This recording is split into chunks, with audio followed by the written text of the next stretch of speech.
can't go back. I'll get canceled on YouTube for that. Okay. This episode today is very interesting and very relevant. Because this is people right here. Yes, it is people. Are they clingy or just craving connection? When you become their whole world, and is it too much? All right. Scene. That's right. You ever meet someone and it's all going great until suddenly you're the only thing they're doing? Every text needs a reply. Every plan needs you. Every emotion, you're holding it. And at first it feels flattering. Aw. They just really like me. Until it starts to feel like you're drowning in someone else's loneliness. So, what do you do when your partner, or talking stage, is clingy? When they have no friends, no hobbies, and you're their main emotional outlet. Oh boy. Is that love or low-key emotional hostage taking? Ooh. Bang, bang, bang, bang. Drop the mic.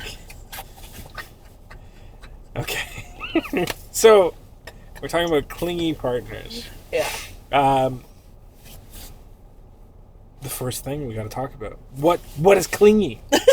Exactly what you just Where's the line? Where's the line? I don't know, man. There's a lot to unpack in that. There's a lot to unpack in this. Yeah. And the big thing is, what's the difference between they're really into you, they're clingy? Because there's a fine line. Yeah, and again, everybody's different with what that fine line is, right? Well, that's right. We can't just say, okay, well, this is it. Well, that's it. Speaking on that note, it's interesting because this gets looped into codependence a lot, and I've seen it in everyone, especially younger couples. I mean, I think it's just natural. When you fall in love one of the first times, you find your first true love, you naturally bond really tight, and you're like, oh, by the love metrics that I understand from family and everything, I have to bond like this, and we have to be inseparable. We have to do everything together. Yeah. So there's no independence, right? Yeah. So the problem is, instead of you go from no love to full love, instead of hitting right in the middle somewhere. So, clingy. Maybe this is a good part for this. Rapid fire. No, that's too deep in the conversation. Okay. I was going to say maybe we go with the rapid fire questions I have for us, but no, that's too deep in the conversation. So, I guess we can go into the specifics of it. Yeah. Is it more about the frequency, the tone, the expectations they set? In terms of it being clingy, I think all of it goes hand in hand for me. That's right. For sure it does, because it's kind of like, it's more like, hey, I've gotten people like text me or like call me and being like, what are you doing later? Or like, what are you doing now? And I'm like, nothing. And they're like, do you want to go and do something? And I'm like, I'm in the midst of like, they don't know that, but I'm in the midst of like doing whatever. And I'm like, well, I'm kind of busy at the moment. Or no, but you said I'm not doing anything. Exactly. You said you're not doing anything. Exactly. But I'm like, hate when people I know, but it's just kind of like, well, no, I've got to do this. And then they're like, okay, so when are you going to be done? And I'm like, really? Oh, that's the worst. Really? Like, I don't know. Give me a couple hours. Yeah. See, I've been very, because I specifically hate this, so I'm very, very specific how I ask people if they want to do something. I'm like a lawyer in this regard. Because I go, hey, are you available at the moment? Yeah. Oh, yeah, I'm just doing some work and everything. Okay, great. I was thinking we go get coffee at this place by your house at this time. What do you think about that? Mm-hmm. Oh, I have a few things going on. No problem. Just tell me no. I say that to everybody. Yeah. I said, I don't want to hear your answer. I don't want to hear your rationale. You just tell me no. Yeah. I don't need to know that you have a date with your bed or whatever nonsense or you want to dip your cookies in milk or I don't know, jerk off or whatever you want to do. I don't want to hear it. I don't want to hear your rationale. I don't want to hear you have to take a big shit or something like that. Just say no to me, okay? Mm-hmm. I'm okay with that. Yeah. If I ask you to do something, you're like, no, perfect. Yeah. I'm so good with that. Yeah. And so I always tell people that. I'm always like, look, are you available right now? Yes. Is this a yes, I'm available, but if we're doing something that I don't like, it's a no. I'm very careful about this. Okay. Because I hate it when people go, "Hey, what's up?" And, like, what are you doing right now? Because I know they're going to ask me a question. Yes. And they want it so that they can be like, "Okay, come do this." Yes. And so, in my younger years, I'd be like, "Oh yeah, got a lot of stuff going on, but what's up?" Mm-hmm, mm-hmm. And then they'll go, "Oh, I was hoping I could grab you for this or this or this," and then I could decide if I want to do this. Being smart about it. Yeah. And now, as I've grown and and soured as an as an older individual. Not that I'm not that old, or just gotten over the social bullshit. Yeah. I've just started being like, no. So they've been like, "Hey, what are you up to?" And I'm like, "Oh, right now I'm just sitting on the couch. Why? What's up?" Yeah. "Oh, I'm right by your house, and I'd love to do this." "No, I'm okay." So you set the tone. You don't make it open ended where it's kind of like they can follow up right away. They're just like, you cut it and you're just like, "Yep, no, I'm good." Done. Yeah, no, I'm good. Yeah. I'm good. And like most people who are interacting with me understand that if you don't get me, if you don't plan something with me, you don't get me in the moment. Yeah. I don't know if that comes across with you. You're pretty chill. Nah, you and you and I are just like, "Can you?" Nope. Or, that's right. Then I'm like, "How about?" And you're like, "No." Yeah. And I'm like, "Okay, well, how about?" Yeah. Okay, Monday? Yeah. Yeah, we'll do Monday. Okay, okay, great. Yeah. Yeah, we're pretty good about that. Yeah. But no, like, most people that I interact with, they know that if they don't plan something with me, they're unlikely to get me. And that's because if I'm not doing something, I'll find something to do in that moment. Yeah. Most people are like that, right? Yeah. But I make sure to communicate that well because there's nothing worse than the clingy people. Mm-hmm. The people who are like, "Hey, what are you doing right now?" "Oh, just working on my laptop." "Oh, okay. Is that like busy on your laptop?" "Oh, no, just doing some things." Mm-hmm. "Perfect. Let's do this." "Oh, no, I don't really want to." "What do you mean? You're free though. You're available. You can come out with me. I'll come and can I sit with you while you work?" "No." I get that all the time. People ask me that all the time. They're like, "Oh, well, can I come sit with you while you do work?" And what are you gonna do? Watch? Oh, me? no, I'll do work beside you. I don't need an audience. No, I tell people all the time, like, if you want to hang out, there's time I have set aside for hanging out. Yeah. There's time I have set aside for work. If you want to have work hangout, okay, that's fine. If you want to have friend hangout, okay, fine. Yeah. But let's plan time and plan the hour FaceTime or whatever it is, right? Not this whole, "Hey, can we go do this work together?" I got work to do. I'll do my own separate work. You do your work, I'll do my work. Yeah. And then we'll finish it off, whatever we got to do, and then we'll meet up for dinner or drinks or whatever. Yeah. So all this to say, the balance between clingy is, I guess, when they start pushing boundaries. Yeah. I guess that's like a simple answer. Yeah, it's pretty simple. Again, we've talked about boundaries. Everybody's boundaries are completely different. That's right. Right? So it's kind of like, if you know that you're busy and somebody's trying to just keep on encroaching in on your time, you as a person have to set your standards and your boundaries, and you have to say, "Well, you know what? Thank you. I've already said no. So maybe later on, but right now, I can't." Or whatever the case may be. Or maybe another day or whatever. Let's plan it like blah, blah, blah, blah, blah. There's people that are like that are pretty chill. And then there's the ones that are really aggressive, like you're saying. They're just kind of like, I don't need that. Like, that's right. Well, an interesting scenario that just popped into my brain. At what point does it get clingy if I was going to say me, but it doesn't work because we have context. But if a friend of yours was like, or somebody you started seeing, if they called you every day asking for you to hang out, I think it would get old. But they were really, really, really good about understanding. So like they'd call you and be like, "Hey, I'm in the area. Do you want to grab coffee?" Yeah.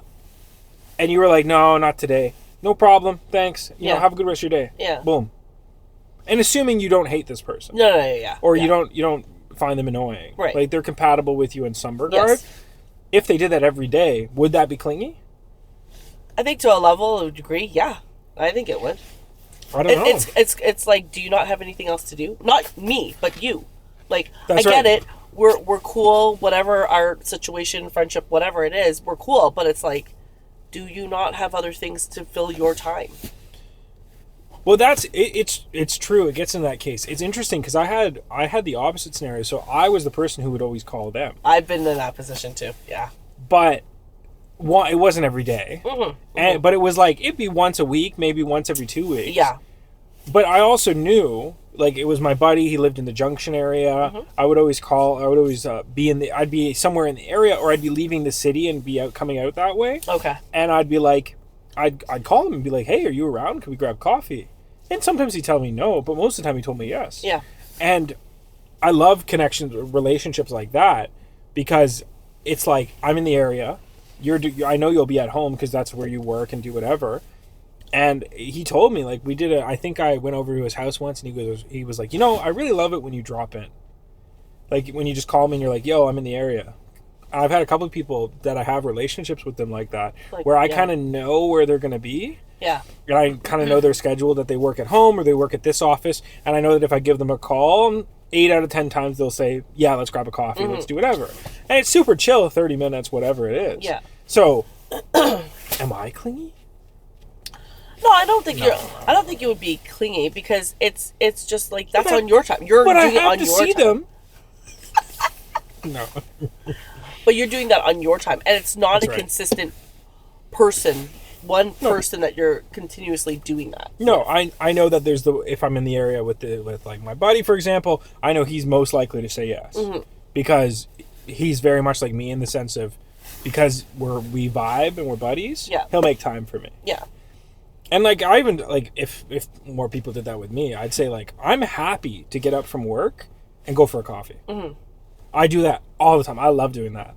A nice little 15, 20, breaks your day a bit. 30 minute coffee run. Yeah. I love that. Yeah. Quick, easy, simple. The problem is when you have people who are like, there's the people who call you and you're like, I know this is an hour phone call. Yep. Not that it's a bad hour phone call, but I know that they want to talk for an hour. Yeah. Or, I know this person wants to hang out, and their hangout isn't, let's go grab dinner, let's do like an hour, 2 hours, whatever. They're like a let's hang out all day kind of thing. Okay. That's gotcha. Right. Yeah. Would you agree that an early sign for clinginess is, do they get upset when you need alone time? Do they fish for constant reassurance?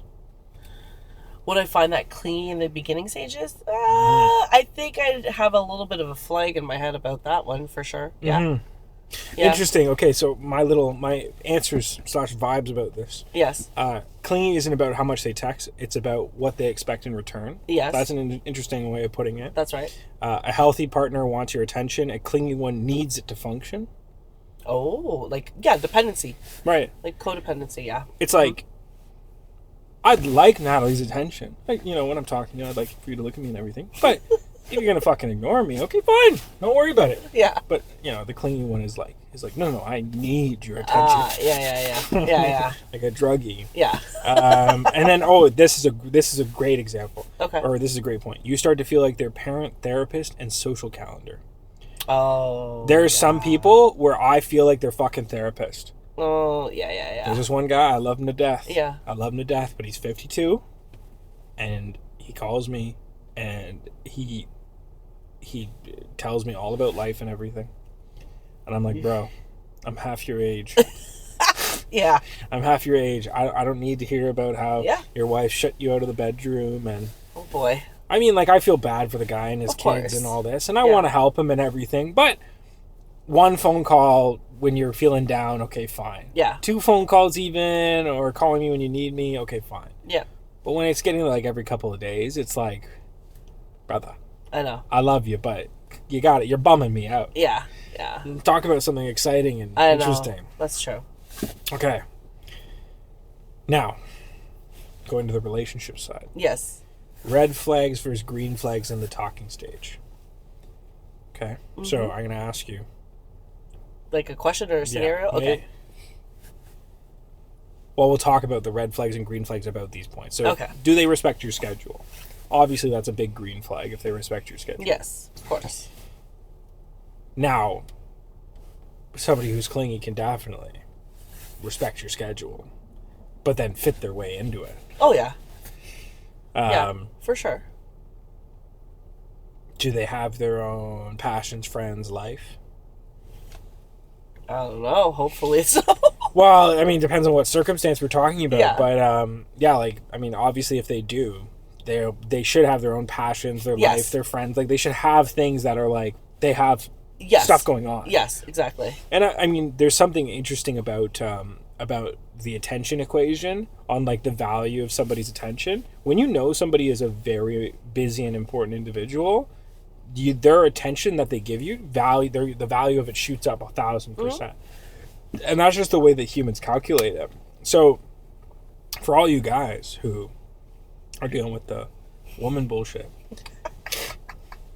maybe get a little busy. Yeah.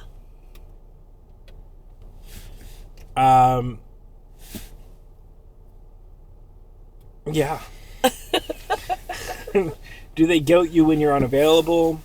Do they guilt you? Do they guilt you? These Oh, are they all can, for sure. This is all People do it all the the time. flags. All the time they do, yes. I I think sometimes there are instances where, okay, you said no for so long, and now when you turn around and you want to do something, no, I'm busy. Oh, that's interesting. That's like It's like I'm gonna give you a taste of your medicine type of deal. yeah, but see, it's interesting to me when somebody who wants your attention does that, because there are very few people who, if they did that to me, I'd be like, wait, no, don't do that. Like, if somebody did that to me, I'd just be like, okay, bye. And then they're like, wait, no, you're not supposed to react like that. Yeah. And I'd be like, I'm not playing your stupid game. Yeah. And you want to play stupid games, you're going to win stupid prizes. Yeah, like, it's hard, and I get it. I mean, the clingy label can get slammed on genuine people all the time, but there is a certain way that you have to behave in a social setting. Mm-hmm. Like, if you're fresh getting into a relationship with somebody, you can want to spend time with them, but you do have to let the relationship breathe. Yeah. Breathe. Yeah. Breathe, and you have to let them do work and hang out with friends. Yes. Go do life, because when you come back together, it's going to be that much more exciting. Yeah. And that much more enjoyable. And also a big thing too, if you see somebody every day, you don't have shit to talk about. Yeah. Yeah. I find that it just becomes it becomes the norm, and that it's like a typical routine, Mm-hmm. right? And then it just becomes like a normal day. Like, there's nothing in between to kind of like keep the excitement going, like, because things can happen within a week, a couple of days that you don't see each other, right? So it's like, you're seeing somebody every day, it's like, it's a lot. Like, don't you get bored? Not trying to sound bad. You know what? There's some people who you can see every day. Yes. And you have that good chemistry, so you're not too worried about it. But that's very few and far between, and you have to be a certain type of person and have a certain amount of respect for one another. Yeah. To accept, because there's something like, people always go, oh, well, I can hang out with my family every day.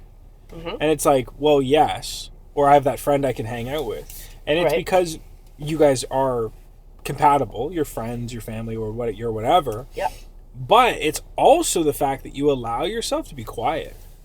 And you can go do your things. Like, at the gym, we see each other every day. Yep. I mean, we have the weekends off, but we see each other every day. And it's just like, some days we're really chatty. Yeah. Some days we're not that chatty. Yeah. We're usually pretty chatty, though. But some days it's like, meh. Yeah, and then there's been lots of moments where it's kind of like, you're not done your workout because I started earlier than you. Yeah. I'll be like, okay, I'm going to go do my cardio. You got some stuff to do? Yep, I do. Okay, come chat with me over there. That's right. You do your thing, I do my thing. And that's just it. It's just letting things breathe. Yeah.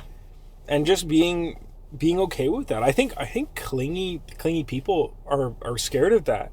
And then maybe that comes down to a lack, a feeling of lack, that if they don't always hold your attention, then you're going to be like not interested in them anymore, and you're not going to think about them anymore. Mm-hmm. I mean, that's definitely part of it. Because I'm thinking back to friendships and relationships and everything where people were really, really clingy. And when you get down to it, or you hear the trauma come out later in conversations and arguments and everything, ultimately it is like they feel like they're not good enough for something to hold your attention, and so they're worried that if they let you go too long without their attention or without them being part of your life, then you'll slip away and not worry about it. Fear of abandonment and everything. What do I have here? Yeah, and then some interesting things too, because the trap with clinginess is early on it can feel like chemistry. Yes. You know, we're obsessed with each other, especially in a relationship context. Yes. And so the tricky part is when that arrangement gets set, and you're like, oh, we were hanging out every day doing all these things, it becomes unattainable. Oh. That's Miss M. I think. What the fuck rolled up in my house? I'm just like, oh. Tanetti is the license plate. That's Maddie? Is that Maddie? Oh, it's like a package. Yeah, that's crazy. I was like, whoa. Oh my god, someone's just rolling up to your house. What the hell are we about to watch? Uber. No, I'm just kidding. Ding dong. Yeah. But anyways, yeah, safe to say about this, the clinginess, it's people have to learn boundaries, and people should be respectful over if they don't have time then and there. Yeah. Then, plan the time or plan around it or whatever. Figure it out. Yeah. Your schedules, whatever. And it's hard, especially when certain circumstances arise where it's like we've talked about in a previous podcast where it's like somebody moves to a completely different country, they have nobody. So I can see why some instances clinginess can happen and does happen, but at the same time you kind of have to put your boundaries out softly and kind of be like, you know what, yeah, I don't mind hanging out with you, but like, whatever you have to say, Yeah, you got to be really careful. Yeah. I mean, I wrote here drain. It's a delicate balance. Yeah, and wording. I wrote here that you have to watch the being drained. Like if you're already drained in week 2, that's an indication. I mean, I said week 2 there, but because I was thinking, okay, well, maybe you can handle a week with them, but then the next week. Yeah. But it's more like if you leave the interaction with them and you're like, oh my god, that took a lot of energy. Yeah. You probably should restrict your time with them. Yeah. You're not supposed to leave a conversation within reason, within context. For sure. But you're not usually supposed to leave a relationship and a partnership, a friendship, whatever. You're not supposed to leave interactions with them and be like, oh, I'm done. Yeah, like mentally drained. That's right. You're not supposed to feel burnt out by it. Yeah. And I wrote something really interesting here. Someone without their own life will always borrow yours. And eventually, you'll want it back. That's an interesting point. It is. Very valid, I think.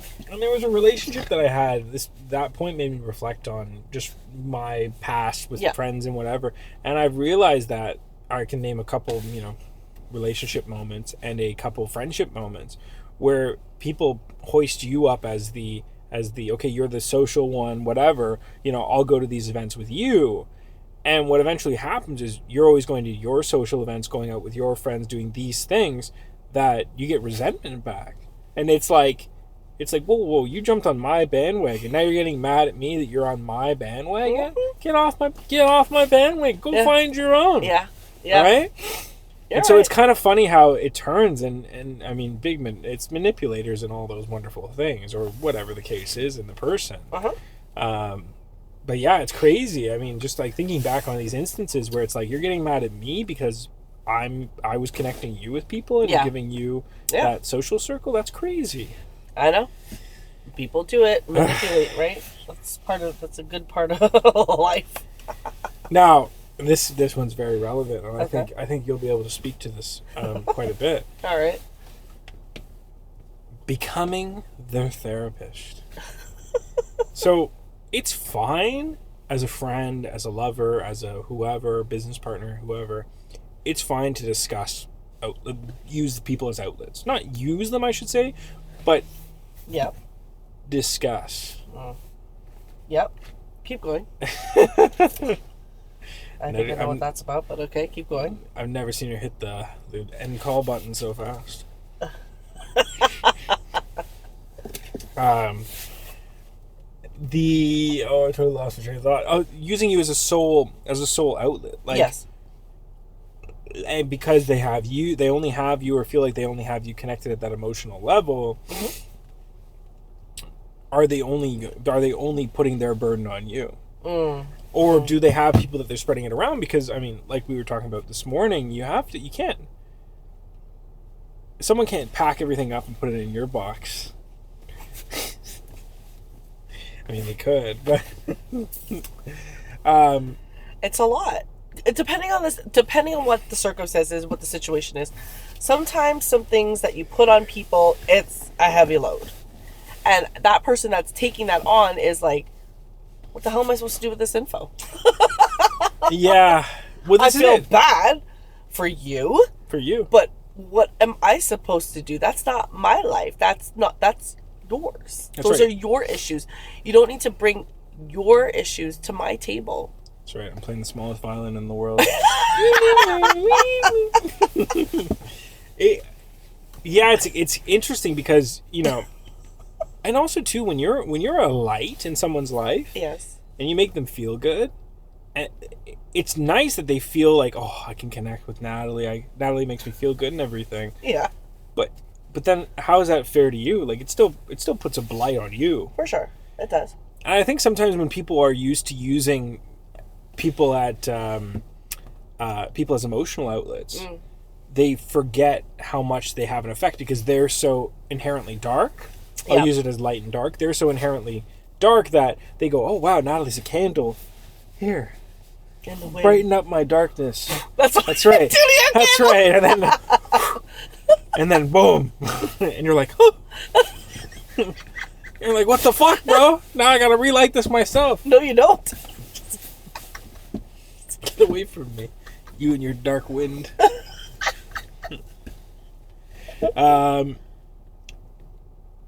Yeah, so, and I'll also say, too, there's one guy that calls me, not the same guy, but similar. Yeah.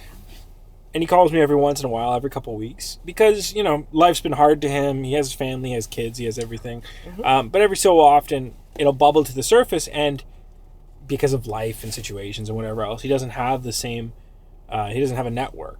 Mm-hmm. And I confront, and he always calls me, and he would always rant on about these things and life and whatever else, just to clear his chest a bit. And I said, you know, look, I'm not going to say his name. Yeah. Because I know that sometimes he watches this.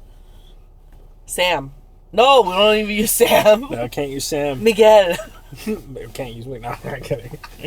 Miguel, the guy named Miguel. Miguel right there is going to be like, what you're talking about me?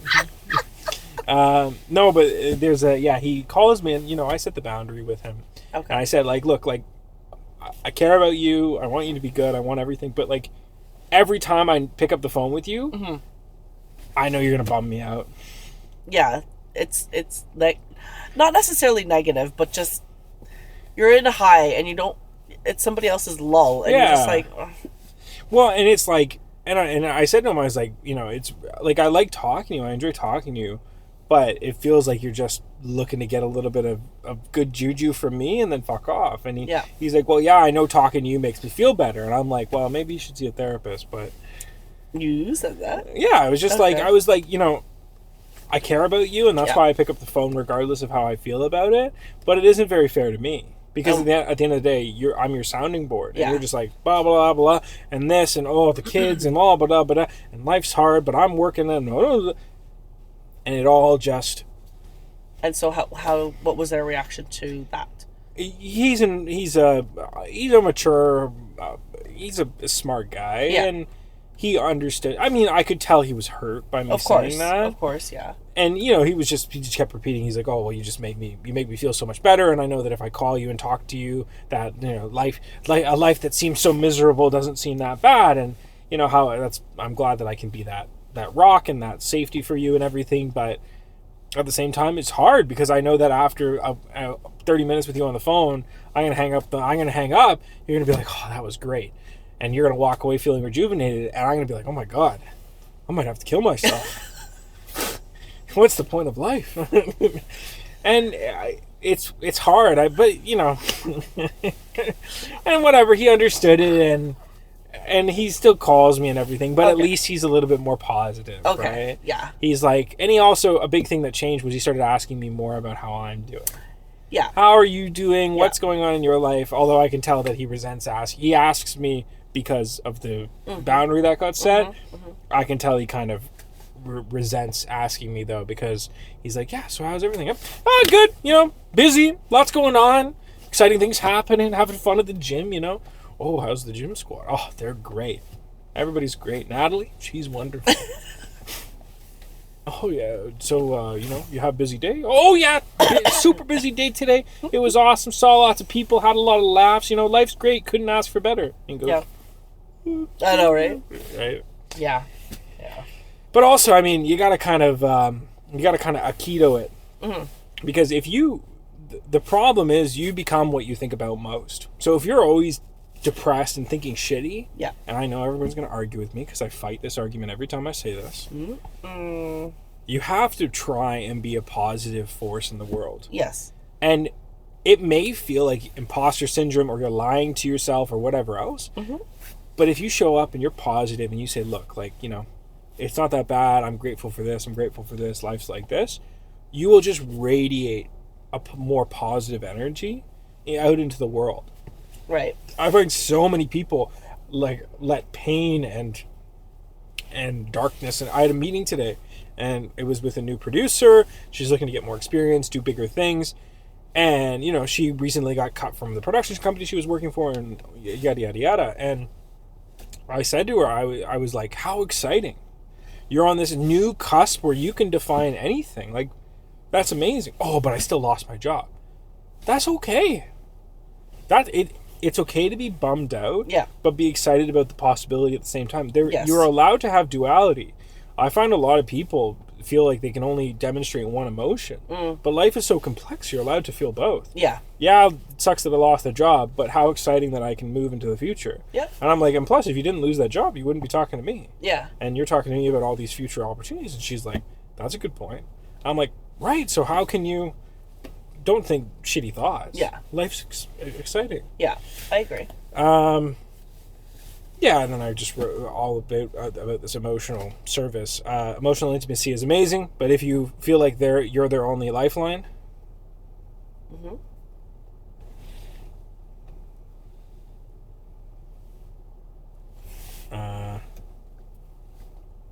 everything good? Yes. Okay.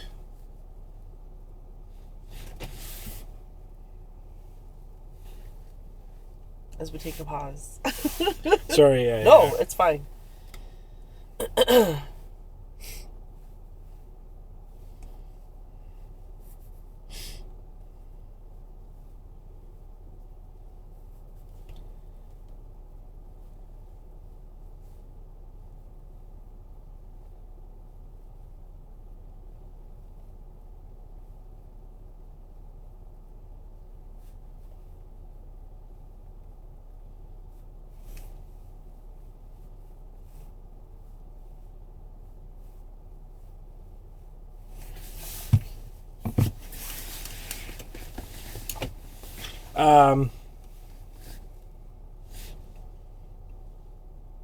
But if you feel like you're their only lifeline, that's pressure, not love. Which maybe something similar to how you feel. You're not an emotional service animal. You're not, and also just like you're not there. Like, it's hard. It's really hard as a friend or as a partner or anything because you fall into many roles. But yeah, you're not meant to be the stress animal of the I feel bad. And you're, you know, you're like, why you squeeze me? If you can't share your own stuff because you're always holding theirs, that's not a partnership. No. I find a lot of people fall into that. That they take in like all of their trials and tribulations and they don't express their own? Yeah, like they fall into that, the cusp of, you know, I'm the person who helps people. I'm the person who makes, you know, my husband feel better. Oh, yes. That's right. I make my boyfriend feel better. I make the guy I'm seeing feel better about everything. That was like somebody that I talked about before that I was with, and they help everybody, but they don't help themselves. And so remember when we were at the gym and they were like, and our friend there was like, you need to talk to them. And I'm like, why? And they're like, we're not anymore. And he's like, doesn't matter, Nat, you need to like reach out. Why is that fall on me? Well, yeah, and I mean that was because you were closer to their heart than the other person. But it's not your job. Yeah, that's exactly it. It's not my job. I care. Don't get me wrong. I care. I hope that the best for them. Like, I hope that they're doing well in life and whatever. But it's not my job to hold your hand. Let's put it that way. You know what I mean? There's a lot of people out there that would rather take on other people's issues and problems than deal with their own, because it keeps their thoughts busy and keeps them constantly, you know, engaged with other people, and then, you know, they're not left alone very often, alone in their thoughts. Right. Because that's the thing that will kill the most for people, is whatever thoughts are going in your head based on whatever circumstances are going on in your life can be depressing, like, for some, right? And like to the point where it's like real deep depression or whatever it might be, right? Like, so for a lot of people that I've friends or whatever, I find that it's easier for them to take on other people's issues. They may not like it all, like they might rant about certain things too, right?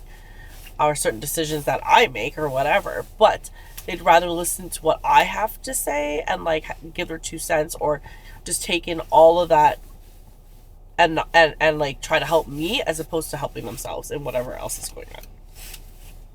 Yeah.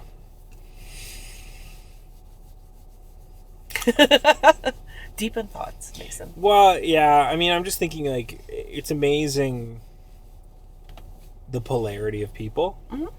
Because you have some people who are so attractive like, because they're the empath, the positivity, the whatever. Yeah. And so they become like a sponge and absorb all this negativity. But the problem with that is they die out fast, and then they have to go away, limp away. And then they go recharge in the way that they recharge, and they come back, and then all the people who use them as that support go, quick, jump on her. Yeah. And it's like, yeah, terrible. It was like when I was working at the gym. Because it was like, and I'm sure like our friend that left there could tell you the same thing. It was like, you were the first person to see in the morning.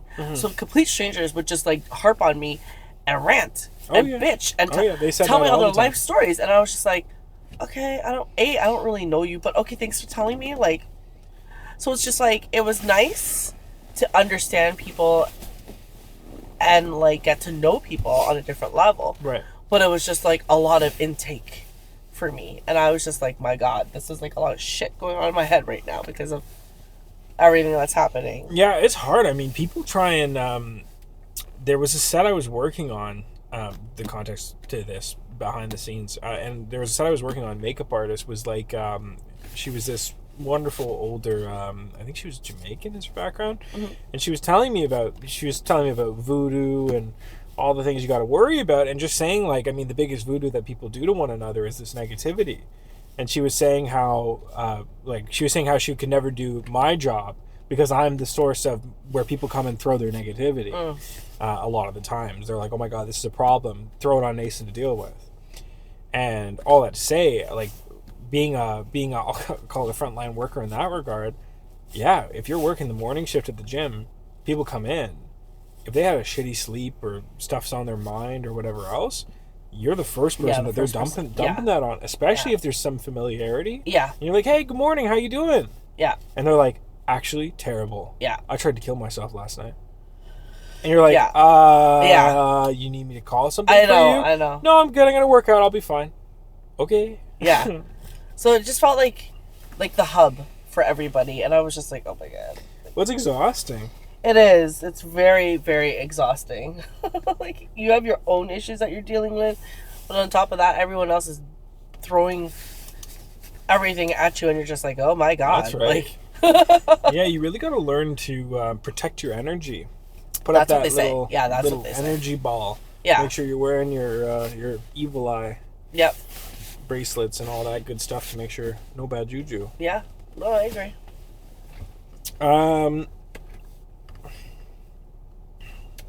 This is a redundant question, but can a relationship work if one person has no outside interests? No. It could. It could, but it's like, again, set the boundaries. You gotta set the boundaries straight off the bat. Once you start seeing those repetitious, like, behaviors coming around, you gotta be like, listen, I don't mind doing whatever, but I need to do things on my own, and there are things that we could do together, and that's fine. But I don't need you to be like this next to me the whole time, because it's a lot. Yeah, it's You need your own space. You need your own identity. It's hard to tell somebody that's clingy that they need to do that, because some people won't get it. Yeah, it's yeah. Especially if they're not used to that. If they're used to always having a soundboard in whatever aspect of friendship, a relationship, dating. If they always have somebody, they're never left alone. It's hard for somebody to be in that state. They don't know how to be in that state. Yeah. And it's also, I find a lot of people bounce short-term relationships. And so they don't know what a long-term relationship looks like, or a healthy long-term relationship looks like. Yes. And so because of that, they think that the beginning of a relationship and how a relationship should be is obsession. And so they go really hard and they're like, I'll give up everything so that I can be with you. And so I can do everything about you. And that's fine for a week, a month, whatever you can do, where you're constantly with each other doing things, but it doesn't last long term. No. Yeah.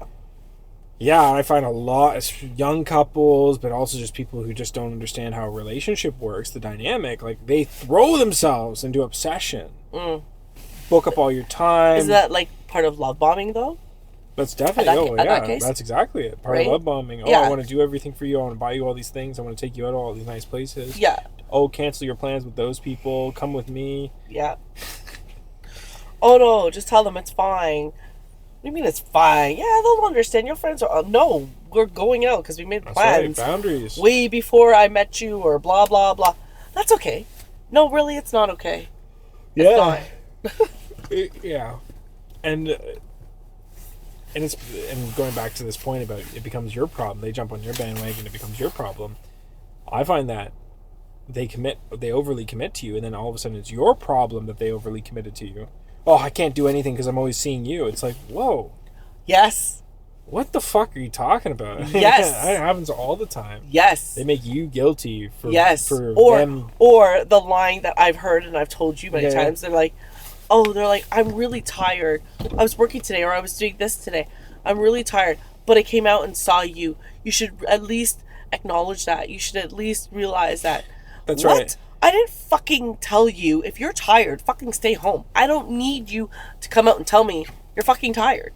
I don't want to hear that. And it's funny too. After like, they harass you to hang out. They harass you to see you. Yeah, and I'm just like, I dropped everything for you.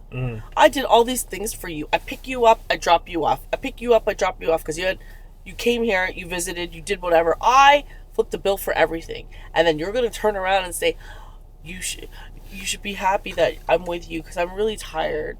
And I could just be sleeping in my bed. Dude, just go fucking sleep in your bed. You don't even need to tell. You should not have ever had to even open your mouth and tell me that. Period. End of story. It would suck if I hadn't seen you like in a few days or in a week. Okay, that's fine. I understand. It would be like kind of crappy, right? Because I'd like to see that person. But it's like, don't come out when we finally make plans to tell me that you've been tired for days. But that's not my fault because you went to bed at some ungodly hour, and you're gonna put that on me. Why? Well, yeah, I don't know. That's not my responsibility. But this just goes into the whole projection equation, right? It's like you sit there and you go, "Well, why are you giving me shit for that? That's your problem." And it's because it's their problem that you're getting at. Yeah, but and they're aware of it. But and that's the worst part is that they're aware of it, and they don't care. They're still gonna put it on you. And then make you look like you're the fucking crazy one or the one that's in the wrong. Whoa, like, hello. No. Yeah, I've never quite understood that. And even like younger me had problems dealing with that because I wasn't equipped. I didn't understand. I was like, oh my God, why am I at fault for your problem? Yeah. But after dealing with it and understanding more of it, it's one of those things that you just have to be like, okay, you're not incredible. Mm-hmm. You just because you made it out of your house and you're tired and whatever, I shouldn't be grateful for your presence. If we're having a shitty time, like, it doesn't matter how tired, if we're having a shitty time, I shouldn't be grateful that you even showed up for your presence. I know. You're I know. not that special. Get over yourself, dog. Right? Go home. That's oh, no, how, I don't mean that. Shut up. That's how it made me feel. It's like, am I supposed to, like, bow down to your feet because you said that you're tired and that you made an effort to No. No. That's right. It's crazy to me. And then, whatever, they were playing the high and mighty card or whatever bullshit. It's crazy to me. I don't know. I don't understand. I don't resonate with how people do that. No, I don't. Yeah. Yeah, and then I just wrote here, like, clinginess can come off as commitment, but it's only for so long because then it's. That's right. Then it falls apart. Mm-hmm. Agreed. So I guess I mean the real question is, what do you do about this? Relationships, friendships, business people, work people. Well, again, it goes back to boundaries, right? Like, you have to establish that. You have to establish expectations on certain things. Like, if you know you have a busy week or whatever it is, let them know in advance. Okay, this week is going to be busy. I think there's a lot going on. I'll try my best to, like, reach out. I will try my best to, like, make some time. But if I can only allot X amount of time, please understand. Like, you know what I mean? Like, we're grown. We always say in our conversations, we're grown adults. You should be able to talk like an adult. And that person, you can't always think that what you're saying is going to hurt their feelings. Like, you don't have control over that. You have control over what comes out of how you feel and what comes out of your mouth. If that person takes it an offense, let it go, because you can't control how they feel about your reaction to what they're doing. So set the boundaries, be firm about it. Don't be like a bitch or an asshole. Just set a boundary and be like, I like enjoying your company. I enjoy spending time with you, but let's just kind of like see how things play out and whatever, right? Like, let's see how things go for the week or whatever, because there's a lot of things going on, blah, blah, blah. And if not, we could try to reconnect, or we'll try to find time and hopefully we can, like, schedule something. That's how you're supposed to go about it. Like, you don't need to be, like, all up in somebody's freaking calling them and texting them all day when you know that that's what has already been forecasted and you've been told. Yeah. Exactly that. It's boundaries. It's just communicating. Yeah. And also just being reasonable too. Like, yes, as a romantic partner, there is some level of bonus check mark you feel you have. For sure. But at the same time, it's having respect for your partner and being like, I want to go out for dinner with you. What days are you available? Oh, well, I work late I work late this night. I work late this night. I do this here. I do this here. I'm supposed to go out with my friends Saturday. So the only night I really have is Sunday. Mm-hmm. Okay, well, Sunday is a bit longer than I would like to see you. Can I grab you for breakfast or lunch or any day? Yeah. Can I come by for coffee? At least being malleable and making time work. And if you can only see each other Sunday, that's okay. Yeah. Then you'll just have to see each other Sunday. Mm-hmm. And I just wrote same thing. So big thing is setting boundaries early. Mm-hmm. Without sounding cold, I put in brackets, but fuck it. If you have to sound cold and distant, that's what I'm saying. Boundary, that's what I'm saying. It's like, if you it. have to, that's fine. Again, like I just said, it's like what you say and how you feel about certain things and whatever's going on, you are entitled to say that. You have zero control out of how they react to that. Exactly. Zero. Yeah. Their feelings, you don't have control over. You only have control over yourself, your body, your feelings, and the story. That's it. Yeah. It's you can say it not casually, but you can say it warmly first. Yeah. And then if they don't get it, like, don't be afraid to be a little bit more cutthroat. Yeah. I agree. And just making sure you set boundaries, because the problem is, and I say this I say it to my younger siblings all the time. If you don't set the boundaries in the beginning, what you set in the beginning is how the relationship carries. So if they, for example, in the instance you were in, if I know that you can be going out with your friends and I say, cancel on your friends. In the beginning stage, you're all lovey-dovey. You might be like, yeah, oh, Nathan, of course. Mm-hmm. But now I can know that I can get you to do that. Mm-hmm. And it only takes a certain amount of arguing or whatever the case is. Same thing with you. It's like a kid. If the kid goes, Mom, I want a cookie. If you go, no. Mom, I want a cookie. No. Big thing, screams, freaks out, whatever, and you give it a cookie. Yeah. Now the kid knows, if I make a big enough deal out of it, you'll give me a cookie. Yeah. So now you've trained the kid to freak out. Yeah. Same thing as in a relationship. If you train the person that you're always available, you'll always pick up the phone, you'll never say no, and you'll cancel plans with other people for them. Yeah. You've set the tone. Now, there are good people who won't take advantage of that. Yes, and of course there is an understanding with a relationship, and there's areas where this is okay, right? It's never yes or no, black or white, whatever. Yes. But that being said, most of the time you train the person how to treat you. Mm-hmm. And so if you don't set the boundary early, or you set a relaxed boundary, then boom, you're done. And they'll always think that they can bully you out of seeing your friends, out of doing things and going out with them. And that's always a hard thing to do. Mm-hmm. And then I wrote encourage them to reconnect with friends or interests, but that's not even practical, and it's not your job. No. That part you of can make suggestions. That's right. But part of vetting somebody, I feel like you should make sure that they have shit going on. Yeah. Like, if I'm your world, I mean, thanks, darling, I appreciate it, but I want to be your world. Yeah, that's right. I want to be 50% of your world. Yes. Or 40% of your world. Yeah. Not consuming. Right? No, I don't want you to be like waiting by the phone like a puppy going, oh, I can't wait till Nathan texts me back. Yeah. I don't need that. Yeah. Yeah, and I just wrote, start small, say no to a phone call, delay a reply, see how they respond to it. I noticed there's a couple of girls that I went on a couple dates with where if you weren't instantaneous responding, I'd get fucking 4 paragraphs. Not 4 paragraphs. No. One paragraph. You mean the girl would respond? Like if she texted me, be like, "Hey, how are you doing?" Yeah, and you didn't. And I didn't respond because I was busy or whatever. Okay. A couple of hours later, I'd get a message like, I saw that you looked at my Instagram story, but you can't reply back to me, or blah blah blah blah blah blah. That's a typical woman thing. I get it, but whoa, chill, doggy. I get it. Yeah. And then a big thing too is and I always remind myself of this, and everybody needs a reminder of this. Boundaries don't push the right person away. Mm-hmm. Saying no doesn't push the wrong person away. Mm-mm. Yeah. The right person away. It pushes the wrong person away. That's right. Because somebody who's not going to respect your boundaries means it doesn't respect you, and the base of the relationship is messed up. Yep. Yeah. You're right. All right. You ready for your rapid fire questiones? Yes. Questiones, yes. And then this is where we should have a jingle. Water break. Mm-hmm. Water break sponsored by. See if somebody can sponsor us. Somebody can sponsor us. Right. What water brand to get? Maybe the Germans.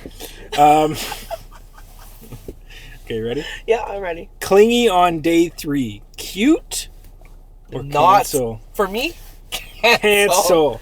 Whoa, get all up out of my face with that. Yeah. Would you date someone who has no friends? That's all the context I'll give you. Oh, it's a no. Bling, bling, bling, bling, bling. No, fuck no. Been there, done that. That already is telling you you're going to be an amoeba. That's right. And hey, maybe it works out if you have no friends too, but then you're never getting friends. So that's a whole other thing. No. When someone trauma dumps in the talking stage, flag or pass? Depending on the trauma, it could go either red or yellow. But it's always a shade of that. It's never green. That's never green. Always yellow or red. Yeah. Never fucking green. Yeah. I agree with that.